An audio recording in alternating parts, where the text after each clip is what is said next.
Hello everybody, Adam Lisek here, and in front of me is a graph showing the accuracy of sentiment classification on different Twitter posts across a few different language models.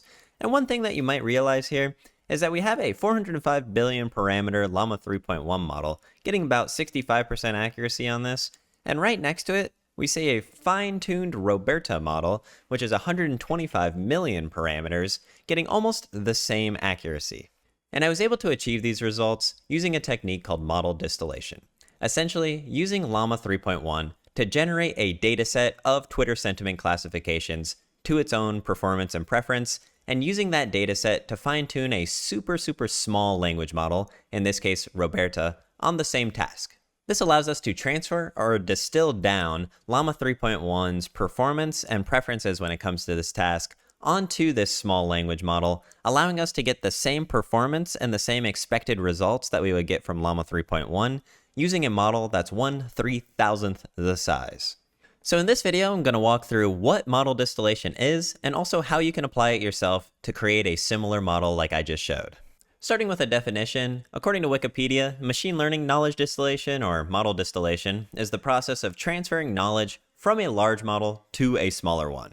While large models, such as very deep neural networks or ensembles of many models, have higher knowledge capacity than small models, this capacity might not be fully utilized. And so knowledge distillation transfers knowledge from that large model to a smaller model without a loss of validity.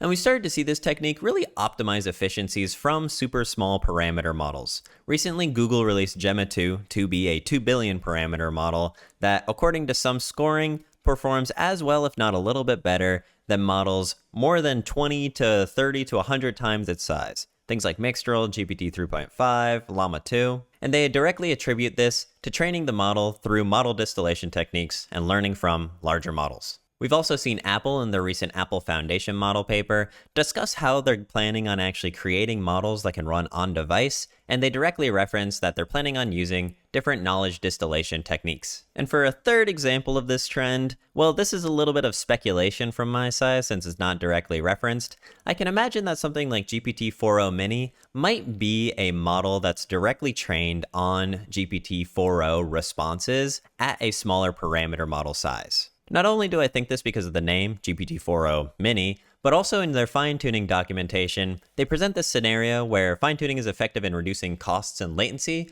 by replacing things like GPT-4 or 4o, and they state that if you can achieve good results with GPT-4, you can often reach similar quality with a fine-tuned GPT-4o Mini model by fine-tuning on the GPT-4 completions.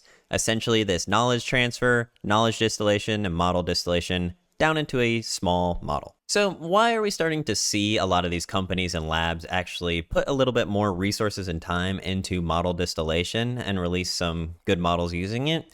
Well, this blog from Google Research puts it pretty well. Essentially, they're saying that language models are challenging to deploy for real-world applications due to their sheer size. And in this sense, they're talking about foundational models. Things like Llama 3.1 405B or GPT-4, the super large models require a lot of compute, a lot of time, and a lot of energy.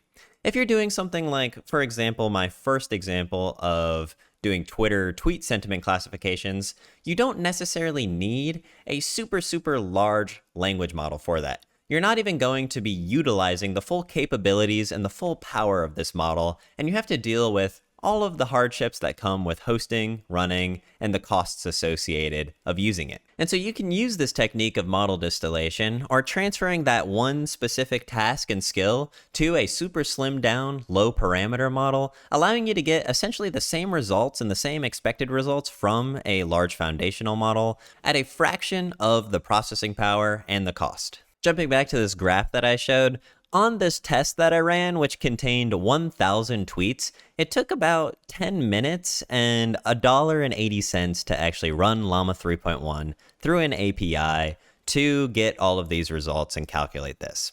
Whereas once I had distilled that down into a RoBERTa model, I could run those 1,000 results just purely on the CPU of my computer here, and it did it in just about 20-30 seconds completely free.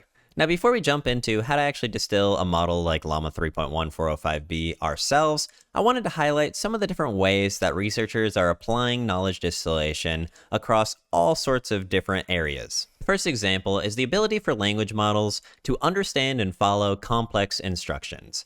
And so what these researchers from Peking University and Microsoft were able to do in the Wizard LM paper is use a technique called evol instruct. And what they're doing here is using large foundation models to take initial instructions and elaborating them into all sorts of different, increasingly complex situations. And they train a 7 billion parameter Llama model on these complex instructions, and then when compared and evaluated against ChatGPT, saw that their Wizard LM model actually had a higher win rate and was able to follow more complex instructions much better than ChatGPT. And while the instruction example was more on that single-shot responses, you might be also interested in transferring the ability for multi-turn dialogue. And that's where datasets like Shared GPT come into play, where people can actually share all of their different conversations and multi-turn conversations that they have with ChatGPT.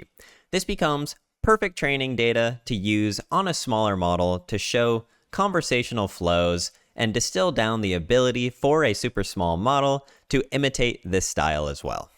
In the SAIL paper, Search Augmented Instruction Learning, these researchers used the retrieval step of web search and fed all of the information along with the ground truth into foundational models. The foundational models then are able to label what is actually more of the noise and what is the unnecessary information that was retrieved, and then also label what is the informative and useful information for solving the user query. Combining this into a dataset and then training a small model allowed them to create a model that can actually sift through the different noise and increase the ability to focus on the more relevant parts of retrieved documents in a retrieval augmented generation pipeline. And when it comes to tool use and function calling, sometimes really complex tools and using different planning techniques can get a little bit complicated even for large foundational models. So what these researchers here in the paper Small LLMs Are Weak Tool Learners did is decomposed function calling down into 3 specific sections of the caller, planner, and summarizer. They do this by using a large foundational model to go through and actually create a data set that has the whole pipeline of when to use a tool, thoughts on why you should be using the tool, the actual action and action input, and then the answer that gets generated as your kind of final summarized message using the context from the tool. Each of these steps then are distilled into small language models that are specialized on each specific task here, finding that distilling this down actually gave them better performance across tool calling tasks. And then finally, our last example here is actually what we'll be using and applying when creating our own distilled down model, and that is using language models for text annotation tasks. Essentially, generating some sort of classifications for unlabeled data, and then using that data set to distill down its performance and its accuracy into a super slimmed down language model. So hopping over to the code, and at a high level, this is essentially what we're going to be doing. We're going to be using our instruction model, which is going to be Llama 3.1, 405 billion, with an input data set of tweets. And then the skill that we're going to be applying is natural language processing task specialization across a miscellaneous domain. We're going to be using this in a labeling setting, generating the knowledge to then train a student model. In our case, this will be RoBERTa, and we'll be using supervised fine-tuning to do the training there. And big shout out to Moritz Lauer here, who wrote this article on synthetic data, save money, time, and carbon with open source, where much of the methodology and the ideas coming from my code that I'm about to show were heavily inspired from here. So I'll link this down in the description below. He takes a super interesting approach as well, similar to what I'm doing here, and definitely worth your time to read. So in 2 parts, we'll be using Llama 3.1 405b to classify the sentiments of tweets, and then using that generated sentiment classification dataset, train the lightweight 125 million parameter language model RoBERTa base on it, essentially transferring Llama 3.1's ability to classify these tweets to RoBERTa base. So starting with that first step, what we're going to be using is this dataset, the tweet sentiment extraction dataset, that has 1 column of just texts of different tweets, and then it's all labeled as either positive, negative, and neutral. And our goal here is really to use this text column here to run through Llama 3.1 and generate its own label.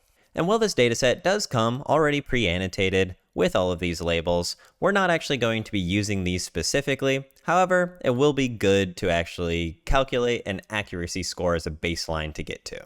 So what I do is I use Hugging Face's dataset package to load and convert the dataset into a CSV file.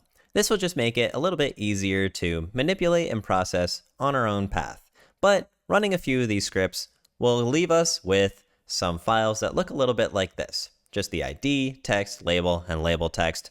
But instead of having it as a dataset object, we now have it as a saved CSV file. Additionally, I went ahead and also checked for and removed any blank rows that might break things a little bit down the line. And the final numbers that I landed on for actually grabbing a subset of these tweets is I took the first 0 to 5,000 entries, and that's what I'm going to be using as our training data set. And then additionally, I took 5,001 to entry 6,000, and I'm going to be using that as our testing data set. And so now that we have those CSVs saved, what we want to do is actually generate the labeled data. And as mentioned many times before, we are going to be using Llama 3.1 405B as our teacher LLM in this case. And I wanted to use Llama 3.1 explicitly because in Meta's blog post, they state that their new model will enable the community to unlock new workflows, such as synthetic data generation and model distillation. So I wanted to put this a little bit to the test. And so of course, we ran into the first very big issue as to why you might want to distill a model down, the actual pricing and hosting of this. I obviously don't have the infrastructure myself to host and run inference on a 405 billion parameter model, so I had to find some sort of API that actually was. And after looking around, I ended up finding what I believe to be the current cheapest at the time of making this inference cost, which is $3 per input and output per million tokens at Fireworks AI. The second one would be Together AI, which is offering a $5 input output per million tokens cost there. That being said, I'm going to be using LangChain's integration with Fireworks to set up and run the actual prompting to generate all of these labels. So all that this is doing is importing the chat Fireworks function that allows us to set up our LLM object, pathing over to the model, and then I also put my temperature as 0.7 to allow a little bit of creativity here and there for the actual prompting that we're going to be doing right now. And to create the prompt that we'll be passing through to actually generate these labels, I'm going to be using two specific techniques to kind of make this a little bit more robust and a little bit better. I'm going to be using, first off, chain of thought reasoning, or making the language model explicitly write out some sort of reasoning description as almost a thought through the given problem before giving an answer. And then additionally, I'm going to be using few-shot prompting, which is providing robust examples about your expectations of both performance and format to sort of better guide the LLM. Taking those together and combining them into one specific prompt for this, this is what I came up with. You are a highly qualified expert trained to annotate machine learning training data. Your task is to briefly analyze the sentiment in the text below from a social media manager's perspective, and then label it with only one of three labels: positive, negative, or neutral. Base your label decision only on the text and do not speculate based on prior knowledge about the context. You first reason step by step about the correct label and then return your label. You always respond once in the following JSON format with brackets, and that's just reason and label like this. And then I provide three specific examples of positive, neutral, and negative tweets taken from the entries between row 7101 and 7200 that won't be in any of the testing and won't be in any of the actual training data either. And I attach these examples here. So this gives us our entire chain of thought few-shot prompt. Using a little bit more of LangChain, we're going to use the from messages method with their chat prompt template so that we can pass in this entire prompt as the system message and then have our human message be your text to analyze and then dynamically pass in all of the tweets here. And what we're going to be doing then is creating a chain where we're going to have the prompt that's going to get passed to the language model, and then we're going to parse it with JSON. As a quick example, if we invoke this chain with want to get a BlackBerry but can't afford it, just watching the telly and relaxing, hard session tomorrow, the response that we'll get will be this JSON object, and we're going to get the reason from the language model, which is the text expresses a desire for a BlackBerry, but also mentions an inability to afford it, which is a negative sentiment. However, the majority of the text describes a neutral, relaxing activity and a neutral statement about a hard session tomorrow. The overall tone is more neutral than negative, as the speaker seems to be calmly accepting their situation rather than expressing strong disappointment or frustration. And then finally, it lands on the given label, neutral. Sweet. So with our chain and our language model and our prompt working all perfectly, what we now need to do is annotate all of our data. And so I wrote this quick script that will take in our CSV files, pass in the text from the text field, which contains the different tweets that we want to actually generate the labels for, and then passes it through to the language model through this chain, through the prompt to generate the reason and the label, and then it appends the reason and a label to the CSV file and saves it. The following result looks a little bit like this, where we have the original data set, and then now we've got the Llama 405B reasoning, the Llama 405B label text, and then just to clean it up a little bit, I also added, similarly to how they have the label here, a label here with just the numbers indicating negative, positive, and neutral. Quick warning, it actually cost about $10 to run over all of my examples, so if you want to do this yourself, just be cautious about the actual cost here. And I'll be uploading all of the data sets here and linking to it,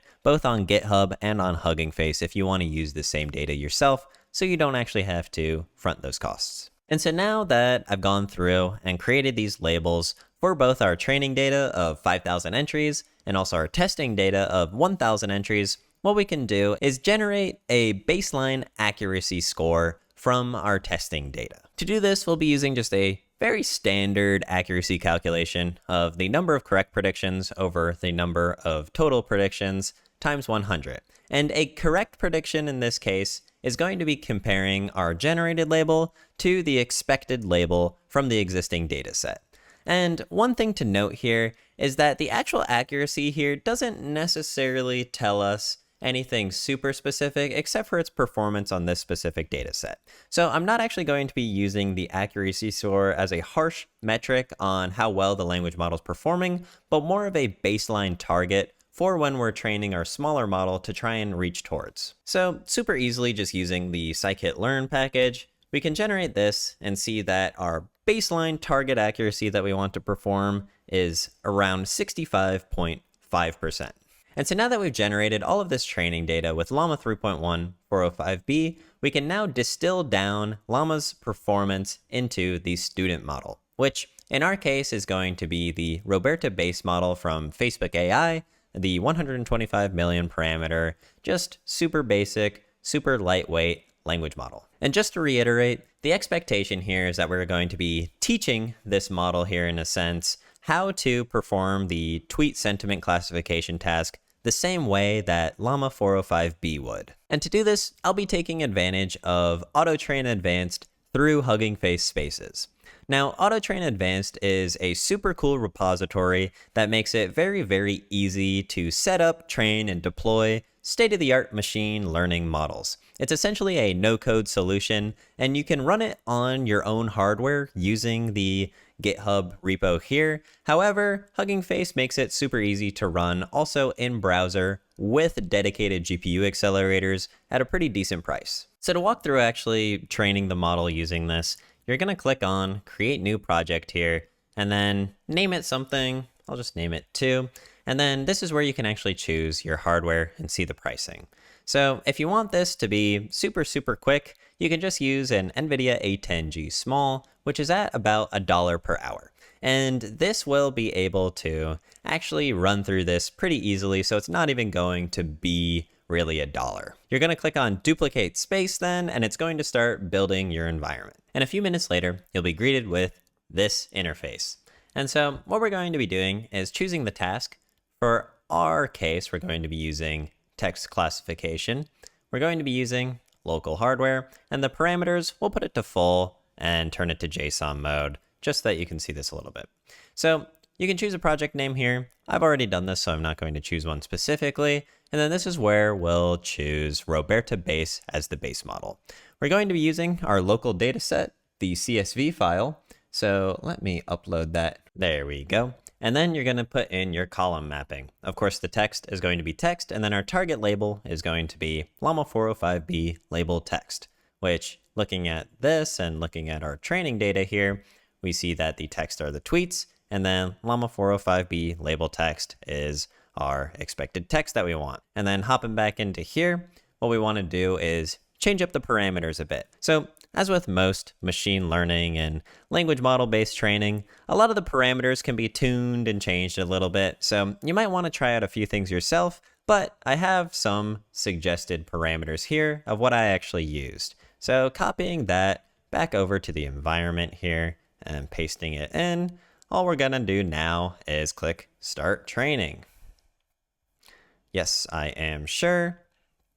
And then that will go. We can check and see it actually start to run this. And then the space itself is actually going to automatically push this model to your profile, and it's going to stop the space once it's done. So it'll stop charging you once all of this is finished up. As you can see, this is going pretty fast with a batch size of 16, and it won't take more than a couple minutes here for us to get our final model. And so then after a few minutes, we'll see that it actually finishes up, calculates a few metrics here, and then we'll push the model all the way to the hub.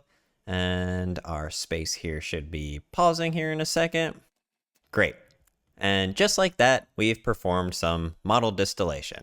And so hopping over to where that was actually saved, this is now the model that we actually ended up training from our AutoTrain session. I went ahead and cleaned up my model card as well as the name, and so ended up with this final model here that I'll link down in the description below. But now that it is here on Hugging Face, let's go ahead and use some of Hugging Face's transformers package and pipelines to actually use this and run some evaluations on it. So doing exactly that, we'll import pipeline from the transformers package and create a sentiment analysis classifier pipeline, pathing over to our specific model here.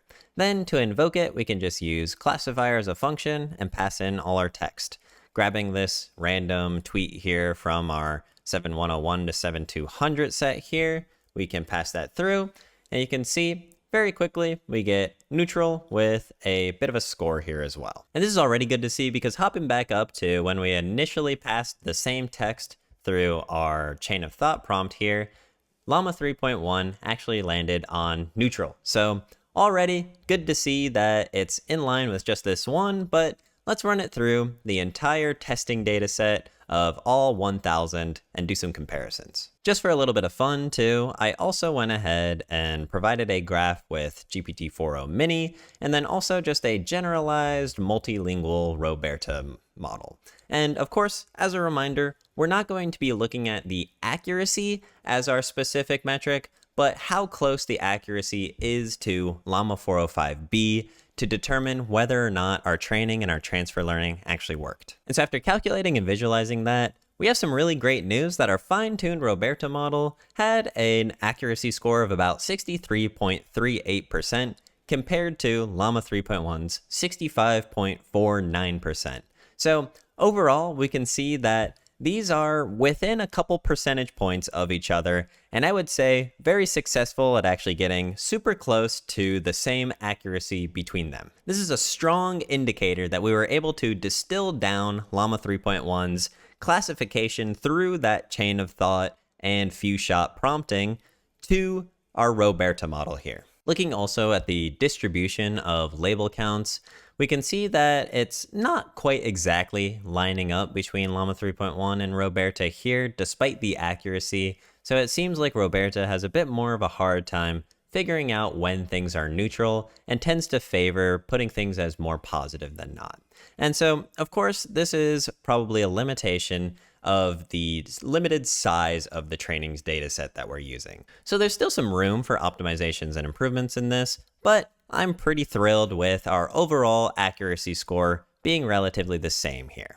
And a few additional notes that I want to bring up too is that now that we have this specifically trained RoBERTa model, what we can do is do almost the same accuracy of classification as Llama 3.1 405B, much faster on just our own hardware completely free as well, because we don't need to run any super fancy infrastructure. We don't need to wait a lot because this model is specifically designed for this one task. So it doesn't have to do a whole bunch of extra processing just to get our response.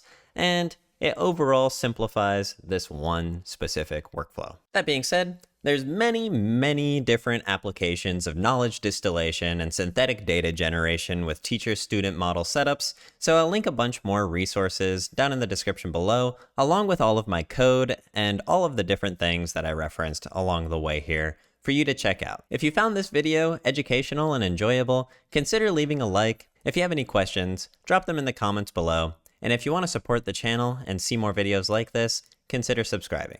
Thank you and have a great day.